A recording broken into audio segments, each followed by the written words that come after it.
Yo, what up? So I'm going to be listing my April reads, and I thought that April wasn't going to be a good month for me because I was really behind with all my books, basically the whole month around. But then at the end, I had a sudden burst of inspiration or just energy, I guess, and I went through a couple of books really fast.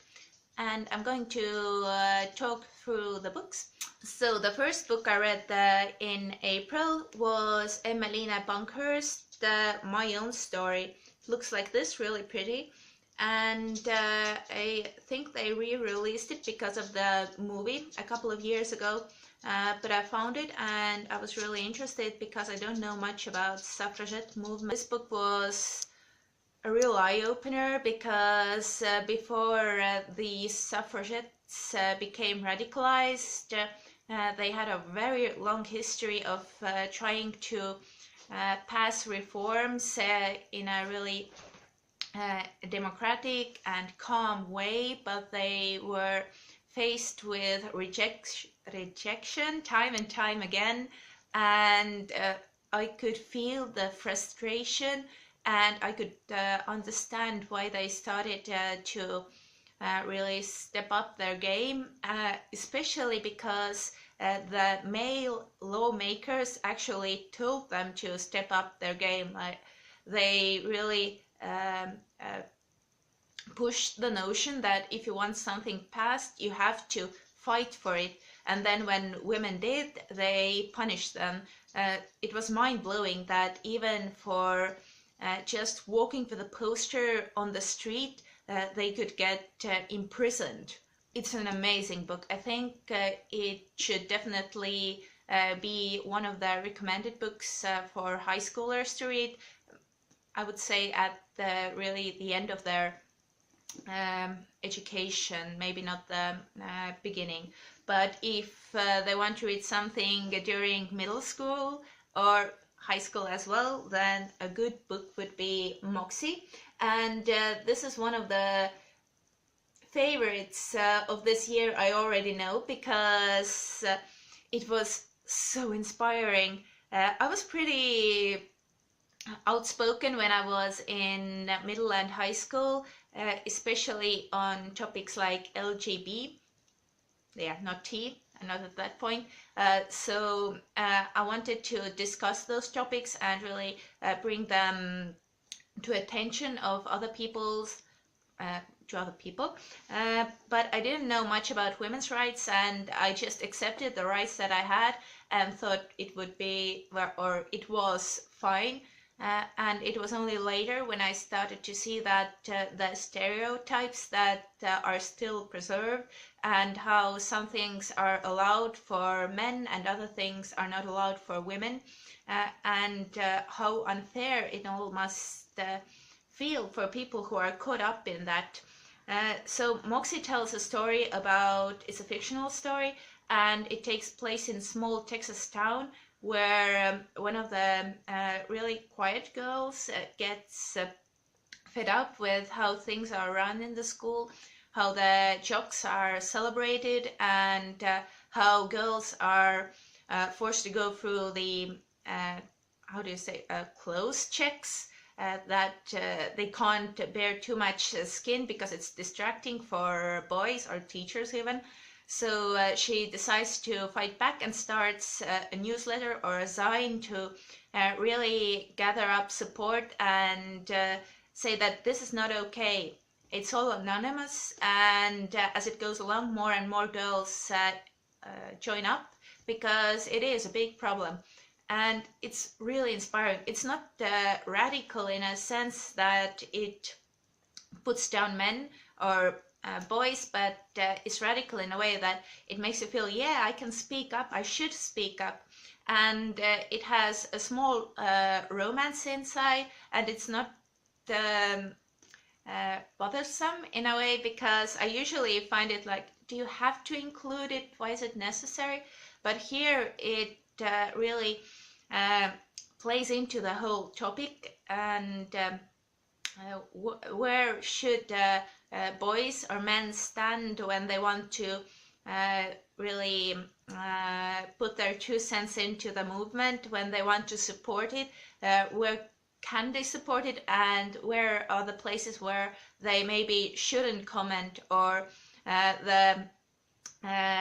the thing that goes around every time when something happens? It's the comment, not all men are bad, not all boys in the school are women hating, or things like that. So it actually tackles this as well. So I think it's great. I think every school library should have one, and I'm going to buy one just to put in my school library, because I think everybody should read it. Boys, girls, everybody. Okay, I've been really going on about these two books, but those were the ones that spoke to me a lot. So let's go through some of the other ones real quick.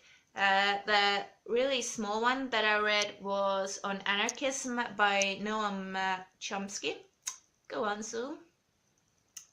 And it offered a bit more insight to what anarchy is, what are the main ideas of it, and also how it fits in American system. So some people know that anarchy has started in Europe, and it's very much tied to the leftist movement. But here Noam Chomsky brings up how in America or USA it's actually tied to a very far right or libertarian way of thinking. And some of the things that were included in this book, I thought that were maybe not so relevant, but it was a good read. It's a nice size, so you can just throw it in your bag. And the other book that was in my reading list and that I got through, well, not that fast, it was a bit tiresome, was H.G. Wells and War of the Worlds. So I'm on a quest to read older sci-fi books that really birthed the whole sci-fi genre, and this was it was nice. It had way too much descriptions about quiet English village life. Just at some points it was just talking about hills and small cottages, and it's a book about aliens. I want to read about aliens, not about cottages. And I think it's very interesting in a way that it must have been really weird for the people at the end of 19th century to read a book like that about the Martians attacking Earth and Great Britain and London, and how the Martians were described completely different to human beings. Also putting inside some of the machinery and industrialization, how the world has changed. It must have been weird to read. Maybe that's why they had so many descriptions of quiet English village life, to kind of calm the people down. But yes, I've found a lot of tropes here that are repeated now in sci-fi books, and it was a good experience, but I wouldn't rate it very high, because some of the newness has gone, and just some of the writing wasn't that up to par with his other books. So the last English book in English language that I read was about sexuality and love and romance in German Democratic Republic. So when Germany was divided into two after Second World War, the eastern part, the Democratic Republic, that wasn't that democratic, that was under Soviet influence, they really took another path to the Western Germany.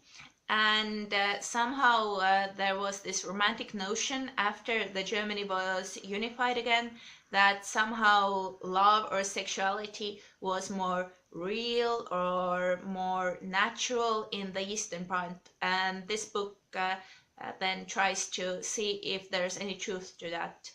Because I grew up in Estonia, and Estonia is considered was considered one of the more Western,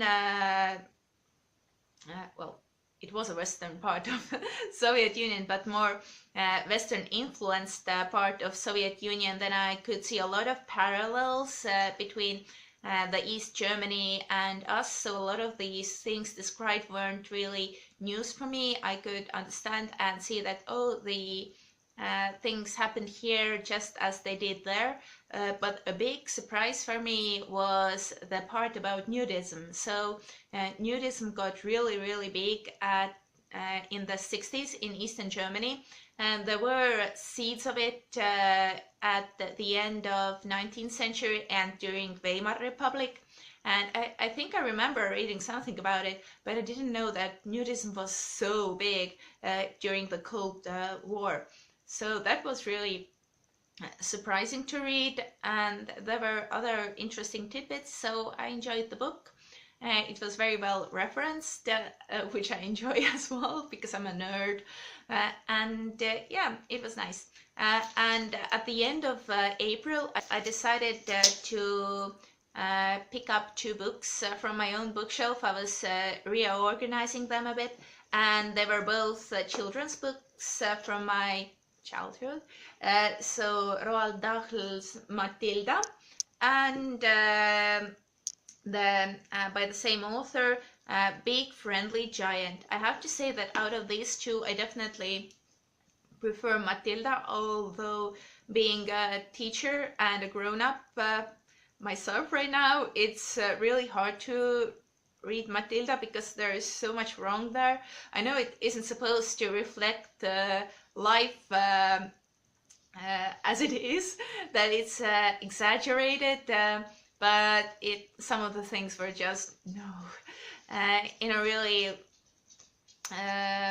weird way, because how the schoolmistress acted, it's just such a no. I hurt reading it, even though I knew that it's all fictional. But yes, I really enjoyed Matilda. I can't say that I enjoyed the Big Friendly Giant. I know they made a movie out of the book.